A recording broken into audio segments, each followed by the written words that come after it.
अस्सलाम वालेकुम everyone. So I am doctor Syed Sharafat Hussain. So Korean classes part 1 chemistry में आप सबका खुशामदीद। सो आज हम पढ़ने जा रहे हैं चैप्टर 1 बेसिक कॉन्सेप्ट्स के जो शॉर्ट क्वेश्चंस हमने पढ़ने थे, मज़ीद 10 हम पढ़ चुके हैं, आज हम 15 पढ़ेंगे जी। पहला जो इसमें सवाल था क्वेश्चन नंबर 11 देखिएगा। Calculate the number of water molecules in 10 gram of ice. इनके 10 ग्राम आइस में आपने नंबर ऑफ़ वाटर मालिक्यूल्स बताने हैं। तो देखें मेरे पास आइस का मास है 10 ग्राम और मोलर मास मुझे मालूम है वो कितना होता है 18 ग्राम। तो नंबर ऑफ़ मालिक्यूल्स निकालने का फार्मूला आपको मालूम है। Number of molecules is equal to mass of ice divided by molar mass multiply by Na Avogadro's number. अब जो हमारे पास ये इसको आप वैल्यूज़ को पुट करें 10 divided by 18 multiply Avogadro's number से आप इसको ज़रब दे दें तो आपके पास आंसर आएगा 3.31 multiply 10 raise to power 23। So 10 gram ice में इतने हमारे पास वाटर मालिक्यूल्स या आइस मालिक्यूल्स मौजूद होंगे।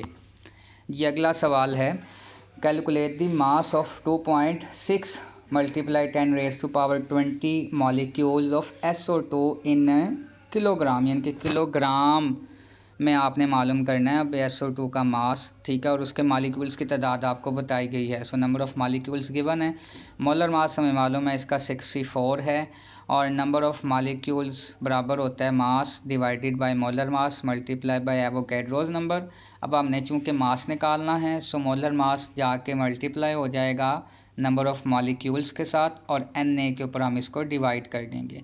तो अब ये वैल्यूज़ को आप पुट करें तो आपके पास जो आंसर आएगा वो आएगा 0.027 ग्राम। तो ये ग्राम में है, हमने इसे केजी में तब्दील करना है तो आंसर आ जाएगा हमारे पास 2.7 multiply 10 raise to power -5 kg जी। अगला सवाल है, many reactions in our surrounding involves the limiting reactant, explain Y.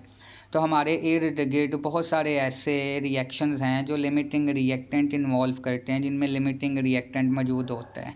इसकी बेहतरीन एग्जांपल अगर हम लेना चाहें तो कंबस्शन, जलने का अमल है। आप किसी भी चीज़ को जलाते हैं तो जो चीज़ जल रही है वो लिमिटिंग रिएक्टेंट के तौर पे एक्ट करती है, बिकॉज़ जलने के दौरान वो इस्तेमाल हो जाती है। इस्तेमाल होने के बाद उसको मज़ीद हम वो जलाने के काबिल नहीं रहती, तो इस तरह से जलने का अमल, जलने का प्रोसेस रुक जाता है। तो वो जो बर्न हो रहा है सब्सटेंस वो लिमिटिंग रिएक्टेंट के तौर पे इस्तेमाल होगा और इस तरह से हमारे पास रिएक्शन स्टॉप हो जाएगा due to the smaller availability of the burning compound.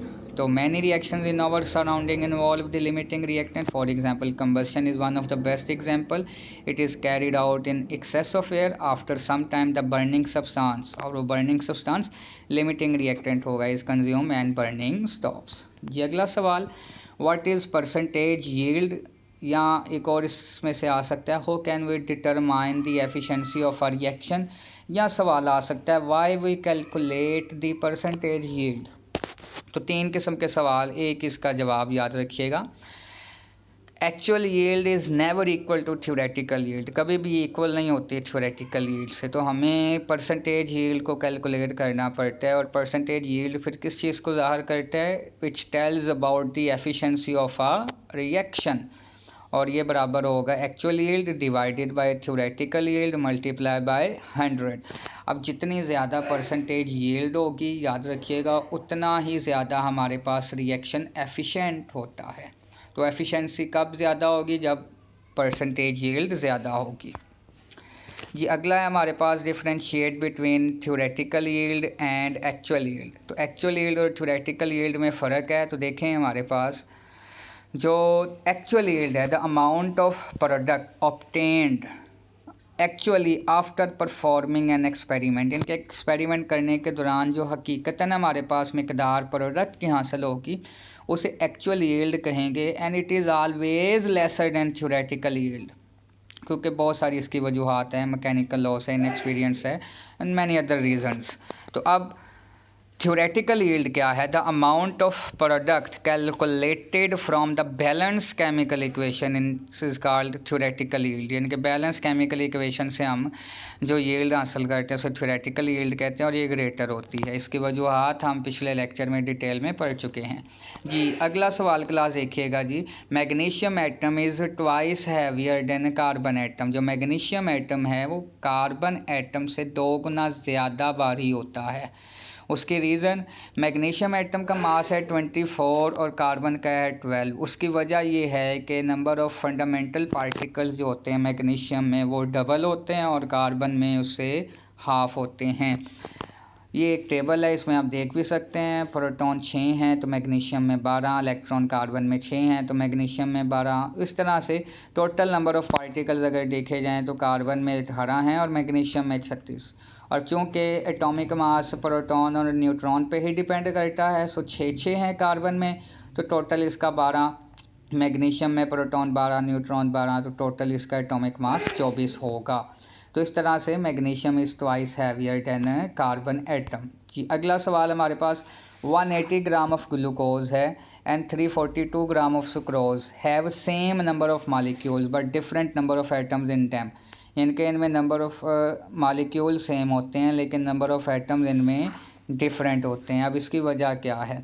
तो देखें, ग्लूकोज का मॉलिक्यूलर मास या मोलर मास अगर हम देखें तो 180 ग्राम बनता है और सुक्रोज का 342 ग्राम। इसका मतलब है कि ग्लूकोज के 180 ग्राम बराबर होंगे 1 मोल के और सुक्रोज के 342 ग्राम बराबर होंगे 1 मोल के। अब चूँकि इनमें 1 मोल है, ग्लूकोज भी 1 मोल है, सुक्रोज भी 1 मोल है, सो नतीजे के तौर पे दोनों में नंबर ऑफ़ मॉलिक्यूल्स भी सेम होंगे, क्योंकि हम पढ़ चुके हैं वो गैड्रोस लॉ के मुताबिक। ठीक है, सेम क्वांटिटी होगी अगर हमारे पास, ठीक है, तो नतीजे के तौर पे इनमें नंबर ऑफ़ मॉलिक्यूल सेम होंगे। अब चूँकि ग्लूकोज में टोटल एटम्स एक मॉलिक्यूल में 24 हैं और सुक्रोज में 45 हैं, तो अब चूँकि नंबर ऑफ़ एटम्स दोनों में डिफरेंट हैं, एक मॉलिक्यूल में नंबर ऑफ़ एटम्स डिफरेंट है, तो टोटल नंबर ऑफ़ मॉलिक्यूल्स के अंदर फिर नंबर ऑफ़ एटम्स भी चेंज होंगे। सो ग्लूकोज के अंदर number of atoms 1.4 multiply 10⁻25 atoms हैं और सुक्रोज में 2.70 मल्टीप्लाई 10⁻25 एटम्स सुक्रोज में हैं जी। क्लासेस के बाद अगला क्वेश्चन चलते हैं जी। 4.9 ग्राम ऑफ सल्फ्यूरिक एसिड है, जब हम इसको when completely ionise in water have equal number of positive and negative charges. इसमें पॉजिटिव और नेगेटिव चार्जेस इक्वल होते हैं but different number of positively charged ion, but the number of positively charged ion are twice than the number of negatively charged ion. Why? यानी कि number of charges same है लेकिन number of positive ion और negative ion ये different है। तो उसकी वजह देखें, नंबर ऑफ मोल्स आप निकालें 4.9 ग्राम है, डिवाइड करो इसके मोलर मास 98 पे तो 0.05 मोल आएगा। अब आप देखें जी, इक्वेशन में सिंपल सी है कि 0.05 मोल अगर आयोनाइज होंगे तो ये हाइड्रोजन आयंस के कितने मोल्स बनाएंगे? डेफिनेटली देखें, एक मोल एक अगर हो हमारे पास तो उससे 2 बन रहे हैं। तो अगर हमारे पास 2 होते सल्फ्यूरिक एसिड से तो उसके 4 बनने थे, और अगर हमारे पास सल्फ्यूरिक एसिड के 5 हों तो हाइड्रोजन के 10 बनेंगे। तो इसका मतलब है 0.05 मोल हैं तो उसके 0.1 मोल आएंगे। 0.05 को मल्टीप्लाई कर देंगे 2 से, 2 टाइम्स ज़्यादा बन रहे हैं। और यहाँ पर आप देख लें, सल्फ्यूरिक एसिड से एक सल्फेट आयन बनता है, तो नतीजे के तौर पे जितने हमारे पास सल्फ्यूरिक एसिड हैं उतने ही सल्फेट आयन हैं। तो आप देख सकते हैं कि सल्फ्यूरिक एसिड से 2 पॉजिटिव आयंस बन रहे हैं और एक नेगेटिव आयन बन रहे हैं। तो number of positive and negative ions ये इक्वल नहीं है, बल्कि पॉजिटिव आयन जो है ये डबल है और नेगेटिव आयन है उससे हाफ है। सो आप ये देख सकते हैं। अब 0.05 मोल को मल्टीप्लाई कर दें एवोगैड्रोस नंबर से, ये जो हाइड्रोजन है इसको 0.1 को मल्टीप्लाई कर दें, तो जो आंसर आएगा हमारे पास आप उससे अंदाज़ा लगा सकते हैं, आप साबित कर सकते हैं कि हमारे पास पॉजिटिव आयंस 2 गुना हैं और नेगेटिव आयंस जो हैं वो उसका हाफ होते हैं। The relationship shows that the total positive charges, लेकिन अगर पॉजिटिव चार्जेस अगर देखे जाएं तो वो इक्वल होंगे नेगेटिव चार्जेस के, because each sulphate ion has -2 charge and 2 hydrogen ion have also +2 charge. यानी कि एक सल्फेट में तो -2 है और चूँकि 2 हाइड्रोजन बन रहे हैं और हर हाइड्रोजन के ऊपर एक पॉजिटिव चार्ज है तो 2 हाइड्रोजन के ऊपर +2 चार्ज होगा, ठीक है। However, the above relationship shows that the number of positive ions are twice as compared to the negative ions। जी क्लास, इसके बाद हमारे पास है जी अगला क्वेश्चन नंबर 19। तो यहाँ कहता है 1 mg इनके 1 मिलीग्राम ऑफ पोटाशियम क्रोमेट है, ये CR प्लीज क्या इस्तेमाल आएगा। तो potassium dichromate has thrice the number of ions than the number of formula units when ionised in water. तो देखें मास हमारे पास 1 mg है, यानी कि 0.001 ग्राम है, और मोलर मास अगर देखा जाए तो वो 294 ग्राम आता है।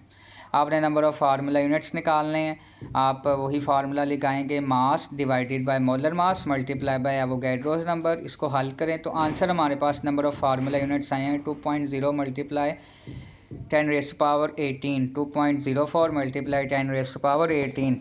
अब पोटाशियम डाइक्रोमेट अगर हमारे पास आयोनाइज हो तो आयोनाइज हो कि 2 पोटाशियम आयन बना रहा है और 1 डाइक्रोमेट आयन बना रहा है।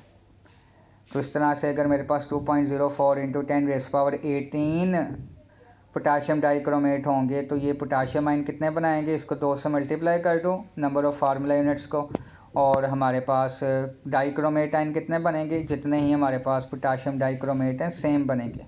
Here it is justified that the total number of ion is thrice than the number of formula units ionized। तो हमारे पास आयंस कितने बन रहे हैं, 2 पॉजिटिव बन रहे हैं और 1 नेगेटिव बन रहे हैं, इनके 3 बन रहे हैं। तो 1 पोटाशियम डाइक्रोमेट से 3 आयंस बनेंगे, इनके थ्राइस हमारे पास नंबर ऑफ फार्मूला यूनिट से थ्राइस आयोनाइज्ड आयंस होंगे हमारे पास। So the total number of ions is thrice then the number of formula units. ये अगला क्वेश्चन है 2 grams of hydrogen, 16 gram of methane and 44 gram of carbon dioxide gas occupy separately volume of 22.414 decimetre cube. इनके DM cube हमारे पास इनका same volume होता है। Although its size and masses of molecules और of 3 gases are very different from each other, यानी कि एक दूसरे से इनका जो साइज़ और मासेस हैं वो डिफरेंट हैं, लेकिन इसके बावजूद इनका वॉल्यूम सेम है। तो उसकी वजह क्या है, देखें 2 ग्राम हाइड्रोजन है तो 1 मोल है, 16 ग्राम मीथेन है तो 1 मोल है, 44 ग्राम है तो कार्बन डाइऑक्साइड गैस है तो वो भी 1 मोल, तो 1 मोल है, ये बराबर हो गया एवोगैड्रोस नंबर के। और आपने पढ़ा है मोलर वॉल्यूम के अंदर कि अगर हमारे पास किसी शय का 1 मोल है, कोई गैस है उसका 1 मोल है एट STP, तो उसका जो वॉल्यूम होगा वो 22.414 डेसीमीटर क्यूब होगा। So according to Avogadro's law equal number of molecules of all gases occupy same volume at same temperature and pressure. Since H2 and methane and carbon dioxide gas have same number of molecules, that is why they occupy same volume। ये अगला सवाल question number 21। Law of conservation of mass has to be must be followed during stoichiometric calculation. तो क्यों इसको follow किया जाना चाहिए, तो देखें stoichiometric calculation usually involve masses of the reactants and products, क्योंकि इसमें रिएक्टेंट्स का मासेस और प्रोडक्ट्स का मासेस इन्वॉल्व होता है। So law of conservation of mass must be obeyed और applied for establishing the correct quantitative relationship between reactants and products. तो reactants और प्रोडक्ट्स में करेक्ट क्वांटिटेटिव रिलेशनशिप हासिल करने के लिए हमें law of conservation of mass लाजमी अप्लाई करना पड़ता है। अगर हम law of conservation of mass को अप्लाई नहीं करेंगे, हम नहीं कहेंगे कि ये ओबे हो रहा है, तो नतीजे के तौर पे हमारे पास जो मास कैलकुलेशन आएगी या मास मॉल कैलकुलेशन आएगी वो करेक्ट नहीं होगी। ये अगला सवाल question number 22। No individual neon atom has atomic mass equal to 20.18 AMU। अब कोई भी हमारे पास नियॉन का एटम है तो उसका एटॉमिक मास 20.18 AMU नहीं होता। उसकी वजह so no individual neon atom has atomic mass of 20.18 AMU because it is the average atomic mass of all the isotopes of neon calculated by using masses of isotopes and their relative abundance as shown। तो चूँकि neon जो है इसका ये वाला जो मास है ये एवरेज एटॉमिक मास है और इसे हम आइसोटॉप्स की रिलेटिव अबंडेंस के लिहाज से कैलकुलेट करते हैं। ये नीचे फार्मूले भी गिवन है, इसमें हमने mass of neon multiply by its percentage and then mass of neon 21 multiply by its abundance जमा mass of neon 22 multiply by its abundance divided by 100, तो हमारे पास आंसर आ रहा है 20.18 AMU। This formula is adjustable according to the number of isotopes as the atomic masses are average values so they appear in fractions usually। तो इसी वजह से ये fractions में भी अप्लाई यानी कि ज़ाहिर होती हैं। तो यहाँ पर ये सवाल भी आ सकता है कि average atomic mass is always in fraction y, तो आप इसका आंसर भी ये लिख सकते हैं। जी अगला सवाल है N2 and CO have same number of electron, proton and neutrons y। देखें दोनों में नाइट्रोजन मालिक्यूल N2 और कार्बन मोनोऑक्साइड, इनमें same number of proton, electron और न्यूट्रॉन है। अगर आप नाइट्रोजन देखो तो एक नाइट्रोजन में 7 इलेक्ट्रॉन है, तो 2 में कितने होंगे 14। इस तरह से एक नाइट्रोजन में 7 प्रोटॉन है तो 2 में कितने होंगे 14, 7 + 11 14। एक नाइट्रोजन में 7 न्यूट्रॉन है तो 7 में कितने होंगे 2 में कितने होंगे 7 + 7 = 14। तो number of electron, proton and neutrons nitrogen में 14 है। अब अगर आप कार्बन मोनोऑक्साइड में देखें तो कार्बन के अंदर इलेक्ट्रॉन 6 हैं, प्रोटॉन 6 हैं, न्यूट्रॉन 6 हैं। इस तरह से ऑक्सीजन के अंदर इलेक्ट्रॉन 8 हैं, प्रोटॉन 8 है, न्यूट्रॉन 8 है। अब आप 6 और 8 को जमा करो तो आपके पास जवाब क्या आएगा 14, यानी कि टोटल नंबर ऑफ इलेक्ट्रॉन 14 है, टोटल नंबर ऑफ प्रोटॉन 14 और टोटल नंबर ऑफ न्यूट्रॉन भी 14 होंगे। ये अगला क्वेश्चन है 1 mole of sulfuric should be completely react with 2 moles of NaOH, यानी कि सोडियम हाइड्रोक्साइड के 2 मोल से मिलेगा 1 mole sulphuric acid. How does Avogadro's number help to explain it? तो एवोगैड्रोस नंबर से हमें कैसे पता लगता है? तो देखें बैलेंस केमिकल इक्वेशन में आप देखें तो 1 मोल 2 मोल से मिलके 1 मोल सोडियम सल्फेट बना रहा है और 2 मोल पानी बना रहा है। अप्लाई करें आप एवोगैड्रोस नंबर को तो हमारे पास 1 mole of sulphuric acid generate hydrogen ion, तो कितने हाइड्रोजन आयन बना रहा है? तो देखें एक सल्फ्यूरिक एसिड से 2 हमारे पास हाइड्रोजन आयन बनते हैं। तो यहाँ पर चूंकि 1 मोल कहा जा रहा है, 1 मोल के अंदर टोटल नंबर ऑफ मॉलिक्यूल 6.02 × 10⁻22 होंगे और उसके अंदर हाइड्रोजन आयन्स कितने होंगे, चूँकि एक के अंदर 2 हैं तो उस 6.02 × 10⁻23 को आप मल्टीप्लाई कर देंगे 2 के साथ। अब 2 मोल्स ऑफ NaOH जनरेट, ठीक है, यहाँ पर क्लास OH नेगेटिव आयन्स आएगा, ठीक है। तो NaOH generate OH negative ions, तो कितने नेगेटिव आयन्स बनाता है जी वो देखिएगा। तो याद रखें जी हमारे पास ये जो H पॉजिटिव है ये OH नेगेटिव आयन आएगा। तो ये कितने OH नेगेटिव आयन बना रहा है वो ज़रा देखें जी। एक NaOH एक OH नेगेटिव बना रहा है तो 2 कितने बनाएंगे 2। अब चूंकि यहाँ 2 मोल लिए जा रहे हैं तो इसलिए एवोगैड्रोस नंबर को आप 2 से मल्टीप्लाई कर दोगे तो generate OH negative ion 2 × 6.02 × 10⁻23। It is clear from the above calculation that the number of hydrogen ion and hydroxyl ions formed are same, although the number of moles of sulfuric acid and sodium hydroxide are different. That is why 1 mole of sulfuric acid reacts completely with 2 moles of NaOH। ये अगला question है जी आखिरी पहले chapter का। 1 mole of water has 2 mole of bond, 3 mole of atoms, 10 mole of electron and 28 moles of total fundamental particles।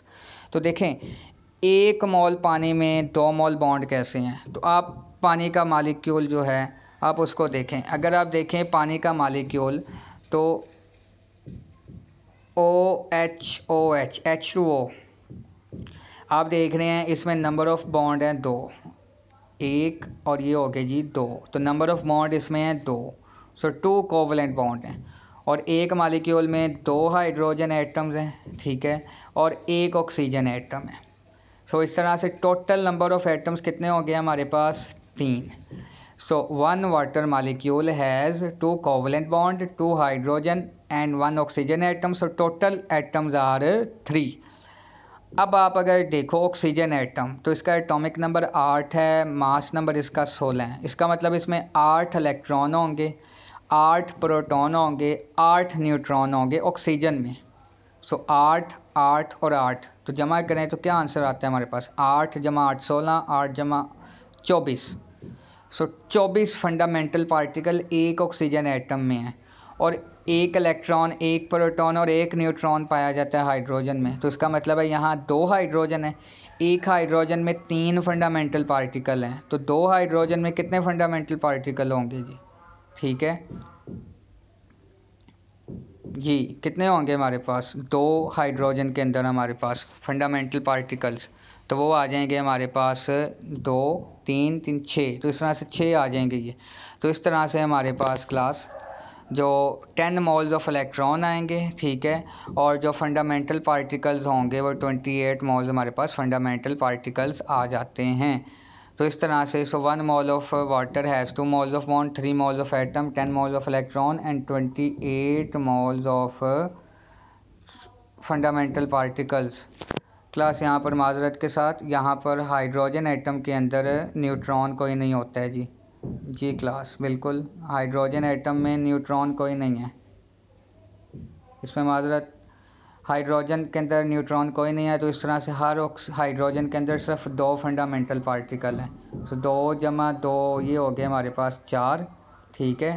सो इस तरह से total 4 हैं, और इस तरह से यहाँ 24 उसके अंदर हैं, तो टोटल हमारे पास 28 फंडामेंटल पार्टिकल बनते हैं।